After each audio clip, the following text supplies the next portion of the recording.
Tonight, a world built by this ancient Egyptian pharaoh is being unearthed street by street. Shrouded in desert winds and timeless mystery, the Giza Plateau remains one of the most iconic and confounding ancient sites on Earth. Towering above the sands, the Great Pyramid and the enigmatic Sphinx command global awe, but behind their grandeur lies a deeper intrigue. This ancient landscape isn't just a marvel of engineering. It's a puzzle still far from being solved.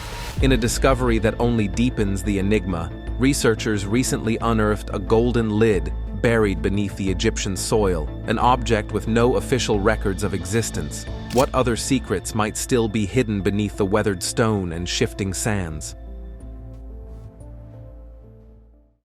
Mystery beneath Zawayet el-Aryan. Just 5 miles southwest of Giza lies the lesser-known necropolis of Zawayet el-Aryan, home to one of Egypt's most puzzling archaeological mysteries. In 1900, Italian Egyptologist Alessandro Basanti visited the Hawara Pyramid there. It was crumbling, half-finished, and empty. Like many, Basanti believed it had been abandoned after the king died. But on his way back to Giza, he spotted granite shards and powder, signs of ancient stone cutting, on a nearby plateau. He returned with a team, and within 2 days, they unearthed a massive limestone pit filled with tons of scattered stone blocks. At 69 feet deep, they found large pink granite blocks, rare and reserved for important structures. That convinced Basanti that this wasn't an ordinary foundation. In February 1901, they uncovered a 30-ton granite block, and later, a perfectly polished oval granite vat sealed with lime and clay. Inside, no treasure, just a thin black residue. Basanti believed it once held a sacred liquid offering. He also found strange inscriptions that no one could agree on. Basanti believed this pit led to something bigger. Despite skepticism, he kept digging, but by 1906, he ran out of funds. After another failed attempt in 1911, he died in 1917 with the mystery unresolved. In the 1960s, Italian scholars reignited interest, but Egypt soon declared the area a military zone, sealing it off and raising eyebrows. Then came a twist. In the 1990s, marine engineer John Cadman found water damage in the Great Pyramid's underground chamber. His scale model showed it could have worked as a water pump, possibly even generating electricity through compression waves. With its granite interior, limestone casing, and gold capstone, some now wonder if the Great Pyramid was more than a tomb. This has led some to rethink Zawayet el-Aryan. Could the pit and the sealed vat be part of an ancient power system? Could the black residue point to an electrical process?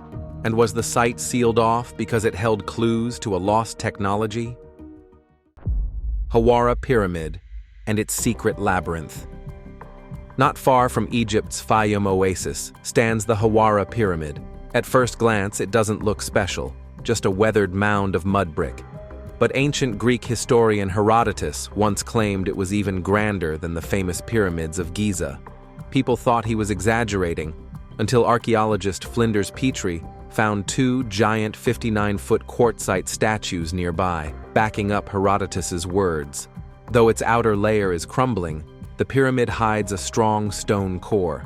The stones are perfectly fitted, showing just how skilled the builders were. Unlike most pyramids, Hawara has a ground-level entrance on the south side, leading to long ramps and tunnels, a very different layout. Inside, there are massive stone blocks, including a 110-ton quartzite chamber that holds a finely carved sarcophagus. But here's the twist. It has no entrance. That suggests the pharaoh's body may have been placed inside while the pyramid was still being built. Strangely, burned bones and blackened diorite were found inside, hinting that the original remains were destroyed on purpose. A second, poorly carved sarcophagus was added later, making the site's history even more confusing. Petrie also found part of the legendary labyrinth nearby, a vast structure with up to 3,000 rooms, once described by ancient writers. Though much of it was taken apart for building materials, its huge scale was confirmed. In 2008, radar scans by the Mataja project found more underground chambers beneath the pyramid. But Egypt's government delayed releasing the report, claiming it was for national security, which raised eyebrows. Some believe the labyrinth was more than just a burial site. Its strange angle suggests it might even be older than the pyramid itself. Granite boxes of the Serapeum. The Serapeum of Saqqara is one of the most puzzling places in ancient Egypt. Deep underground, it holds massive granite boxes, each weighing up to 70 tons and carved from a single block of stone. Some experts believe the original blocks may have weighed more than 200 tons before they were shaped. What makes these boxes so amazing isn't just their size, but the precision with which they were made.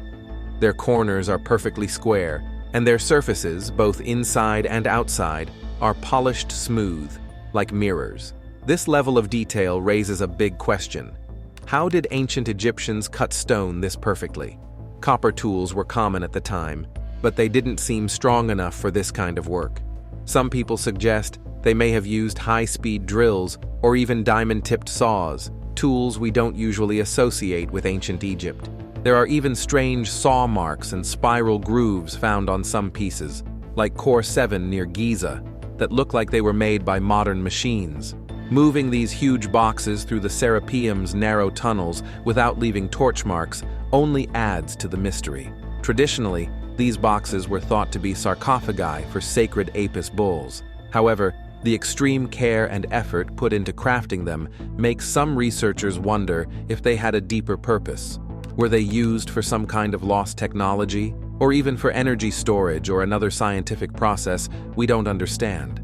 Some examples found at places like Lahun and Mastaba 17 show the same incredible precision, with tightly aligned corners and flawless interiors. One box in the Cairo Museum has a strange, slanted cut that couldn't have been made with slow, simple copper tools. Dog Catacomb.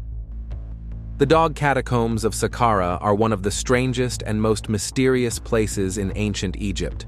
Found near the temple of Anubis, the jackal-headed god of mummification and the afterlife, this underground site dates back to Egypt's late period. What makes it truly jaw-dropping is the number of dog mummies found there, about 8 million. These catacombs are a maze of tunnels carved into the ground, and they're packed with mummified dogs. Some are tiny puppies, others are fully grown. Many are carefully wrapped in linen or placed in clay pots. Experts believe these dogs were offerings to Anubis. People may have left them there, hoping their prayers would be heard or to gain favor from the gods. But here's the big question. Were these dogs bred just for sacrifice, or were they collected after they died naturally? No one knows for sure. The number of mummies is so massive that it's hard to believe it happened without some serious planning. That makes researchers wonder just how powerful and organized the cult of Anubis really was back then. Another strange thing is the tunnels themselves. They stretch for hundreds of feet, carved with care and precision. But why build such a huge underground space just for dogs? Some think it reflects a change in religious beliefs during that time, when worship of animals became more popular, maybe because of political problems or social changes. Even more puzzling, there are hardly any written records explaining why or how all this was done. Unlike tombs for people, which often include writings and decorations, these tunnels are mostly silent. The Osiris Shaft. Just beneath the Giza Plateau near the Sphinx lies something few people talk about: the Osiris Shaft.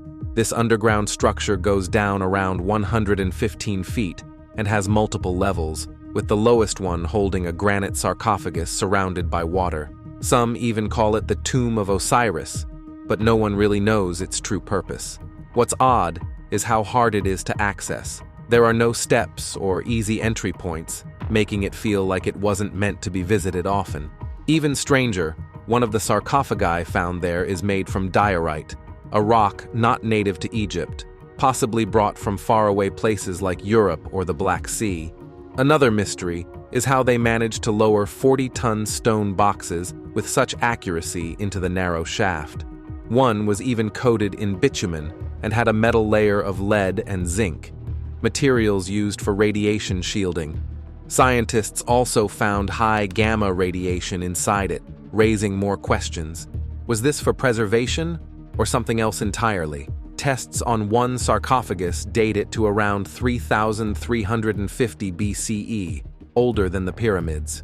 This challenges what we think we know about ancient Egypt and suggests a forgotten civilization may have built it. Then there's the Osirian in Abydos, about 350 miles from Giza, built from 100-ton rose granite blocks from Aswan. This underground structure also baffles experts.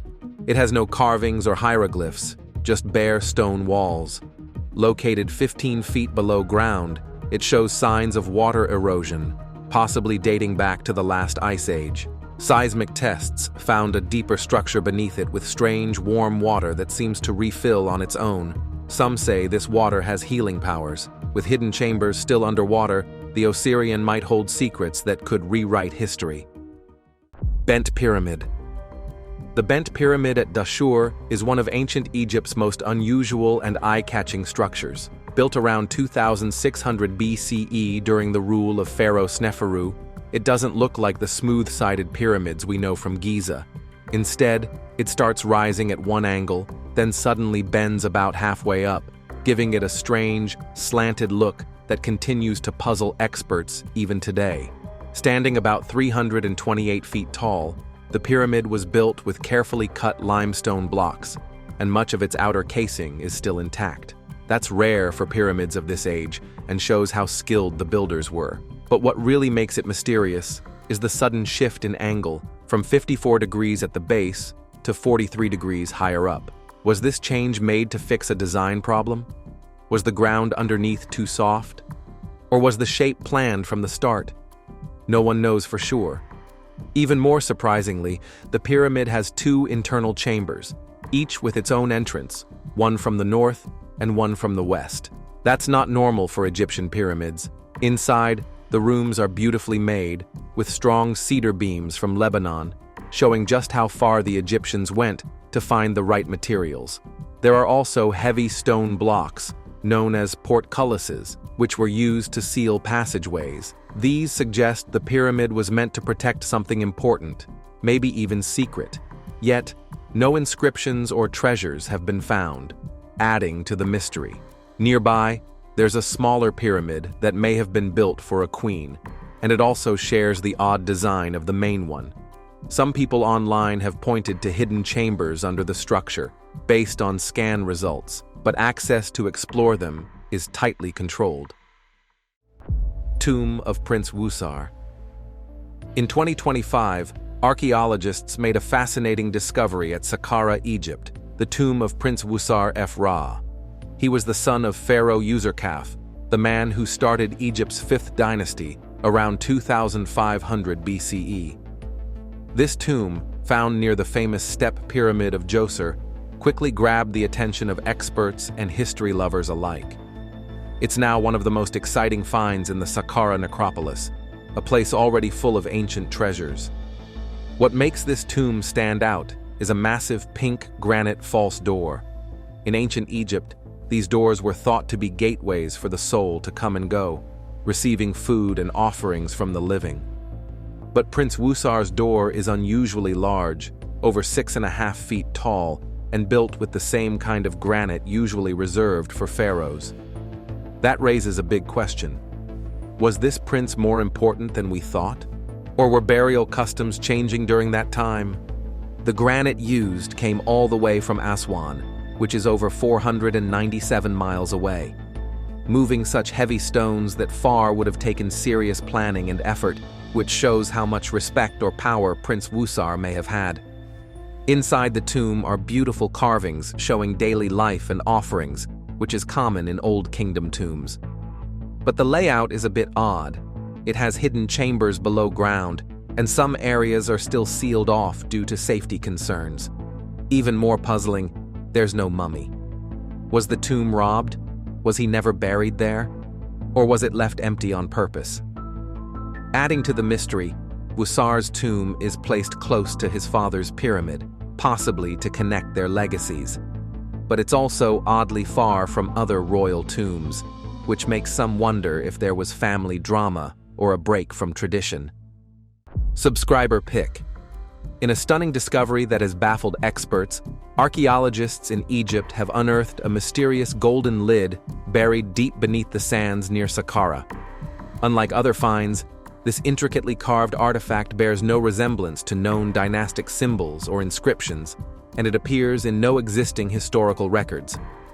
The lid, adorned with celestial motifs and strange hieroglyph-like markings, is believed to date back over 3,000 years, yet its origin and purpose remain unknown. Some scholars speculate it may have belonged to a lost or undocumented pharaoh, while others suggest it could be part of an undiscovered ritual object. The find has sparked global interest and calls for further excavation in the area. Temple of Luxor. The Temple of Luxor isn't just a beautiful ancient site. It may also be one of the biggest mysteries in Egypt.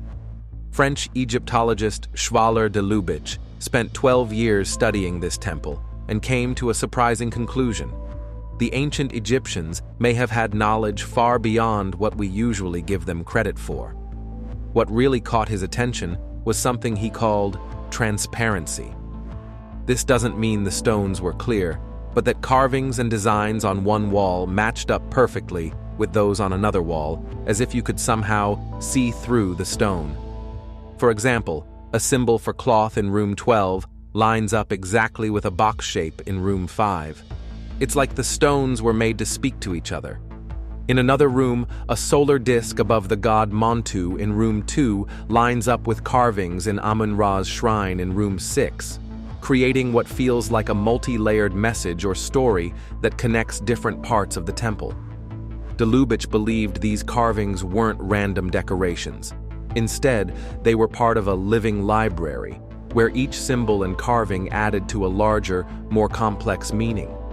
He thought the Egyptians weren't just focused on the physical world, they were also trying to show something deeper, like light and spiritual reality. Interestingly, his ideas match up with Gestalt psychology, which says that individual parts only make sense when you see the whole picture. The temple seems designed to be understood that way. Abu Simbel and solar alignment. The temples of Abu Simbel, built by Pharaoh Ramses II, aren't just famous for their giant statues. They're also a marvel of ancient science. Carved straight into a mountainside over 3,000 years ago, these temples hold a special secret. They are perfectly aligned with the sun. Twice a year, on February 22nd and October 22nd, sunlight shines deep into the temple's inner chamber, lighting up the statues of Ramses II and the god Amun-Ra. And it happens with incredible precision. It's as if the temple was built to mark these exact days.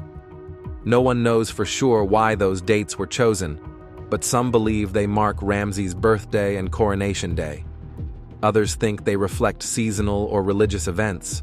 What's even more amazing is how the builders managed this without any modern tools. They didn't have computers, lasers, or GPS, just simple tools, the stars above, and a deep understanding of nature. Some experts believe the temple wasn't just a place of worship, but also a kind of calendar, helping priests and officials track important events and the changing seasons. The layout of Abu Simbel might also reflect deeper beliefs about the universe and the balance between humans and gods. Maybe this solar light show was a way to show that Ramses II was in tune with the heavens and that his rule was blessed by the gods. Today, the temples are not even in their original spot. In the 1960s, they were moved to avoid flooding from the Aswan Dam. Even after being relocated, the sun still hits the statues nearly the same way, proof of just how well the original builders understood the sky. Egypt's singing statues. The Colossi of Memnon are two massive stone statues that have stood for over 3,000 years on the west bank of the Nile, near the modern city of Luxor in Egypt. Each statue stands about 60 feet tall and shows a seated figure of Pharaoh Amenhotep III, who ruled during Egypt's 18th dynasty. These giants were originally built to guard the entrance of a grand mortuary temple that has mostly vanished with time. But while their original purpose was impressive enough, it's something much stranger that made them truly famous. These statues used to sing. In ancient times, especially around sunrise, the northern statue would make a strange sound, like a whistle, hum, or gentle sigh. The Greeks and Romans were fascinated by it. They believed the statue was of Memnon, a hero from the Trojan War, who was calling out to his mother, Eos, the goddess of the dawn. Travelers from across the ancient world came to hear it, and many left behind writings or even carved messages on the base of the statue to say they had witnessed the magical moment.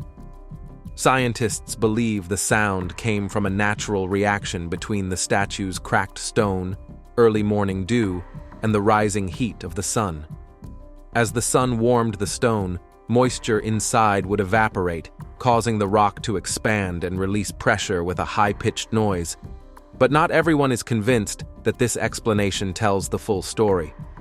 Some researchers and enthusiasts argue that the sound's consistency, the specific timing at sunrise, and the fact that it only came from one statue, not both, make it a bit too strange to chalk up entirely to physics.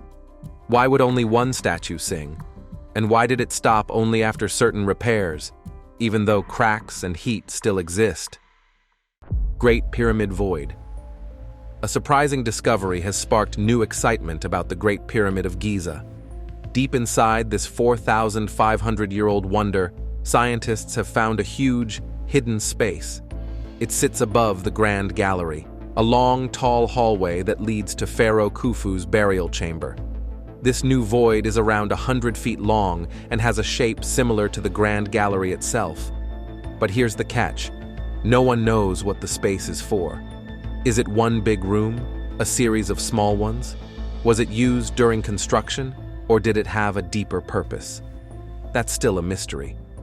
What makes this even more incredible is how it was discovered, not with digging or drilling, but with cosmic rays. Scientists used a method called muon radiography, which works like an X-ray, but for huge buildings.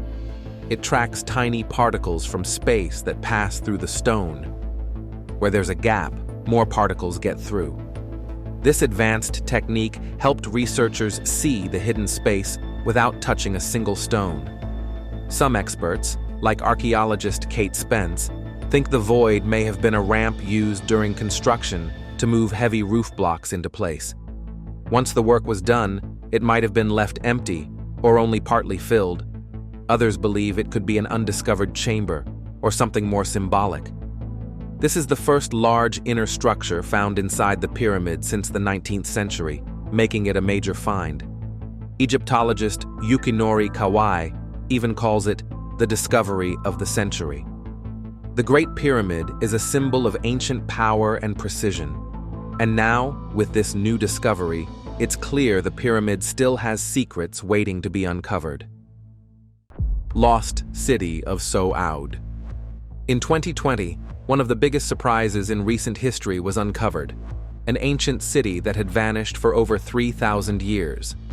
Just outside Luxor, archaeologists stumbled upon Shrouded Atun, or the Rise of Aten.